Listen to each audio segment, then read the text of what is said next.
Hi guys, it's Mrs. Merz here.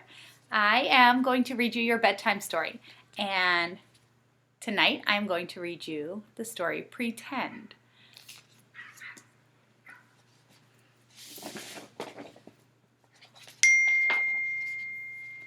Pretend, Jimmy said to Dad, that this couch is as big as a boat and that we're floating in the ocean.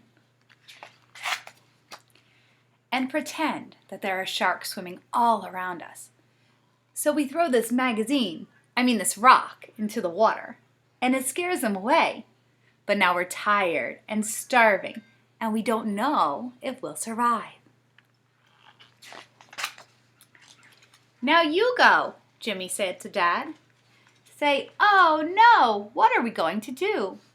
Dad looked at Jimmy. "Go ahead," Jimmy said.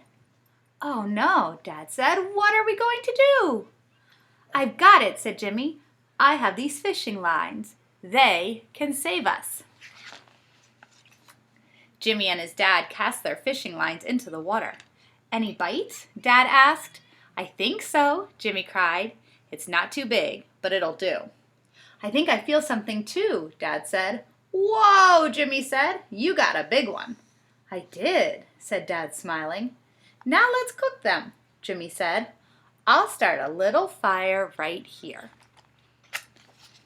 Jimmy and his dad cooked their catch over the fire. "Try yours," Jimmy said. "See if it's ready." "Not bad," Dad said. Jimmy took a bite of his. He said. "It's just right." Jimmy rubbed his belly and licked his lips. "That was one good meal," he said. "Now let's search for land. We can't survive on this boat forever."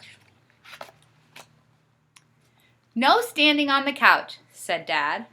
"We're on a boat," Jimmy said. Dad gave him a look. Jimmy squatted. "Okay, how about we get our binoculars out?" Dad searched his pockets. "Right here," Jimmy said. "Your binoculars." "Oh," said Dad. "Here they are." "See anything yet?" Jimmy asked. "Is there something over there?" Dad asked. Jimmy squinted into the distance. "Yes," Jimmy said. "I think I see it too. An island. Paddle! Paddle fast!" Jimmy and his dad paddled until they were out of breath. "I think we made it," Dad said. "I'll secure the boat for our landing," Jimmy said. Dad hopped out after him.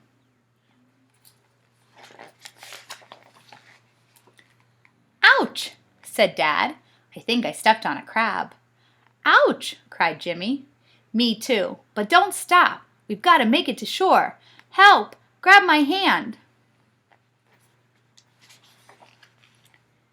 Jimmy flopped to the ground, panting. "We made it," Jimmy said. "Thanks for saving my life." "Anytime," Dad said. Jimmy looked up. "You know, there are wild beasts that roam the bottom of this island," he said. "They eat people at night. The top is where we'll be safe. Let's climb to the top to make our fort."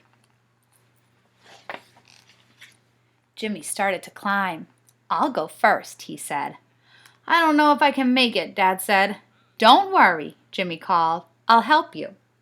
Jimmy and his dad rested at the top of the mountain.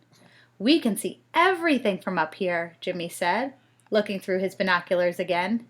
"Now we need to make our fort." "We can use these huge leaves," Jimmy said. "We can put them on top of these tree stumps. It will protect us if it rains." Together, Jimmy and his dad made a fort. "It's good," Jimmy said. "Now we can go inside." "Come on." Jimmy and his dad crawled inside. Inside, the fort was nice and cool. "I think it might be time for a rest," Dad said, stretching out as best he could. "I have an idea.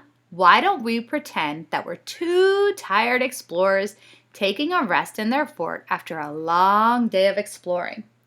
Let's pretend that the stars are coming out and we're building a campfire," Jimmy said. "And then we can look up at the stars and say, 'This is the best time ever. Well, said Dad, I don't have to pretend that part. It is the best time ever. Jimmy got to work quickly. He started the fire. It was nice and warm. You're a pretty good pretender, Dad, Jimmy said. So are you, said Dad. And you're pretty good for real. Jimmy smiled. You too, Dad, he said. You're the best. For pretend and for real. The end. So guys, you have a lot of time at home. I know that right now.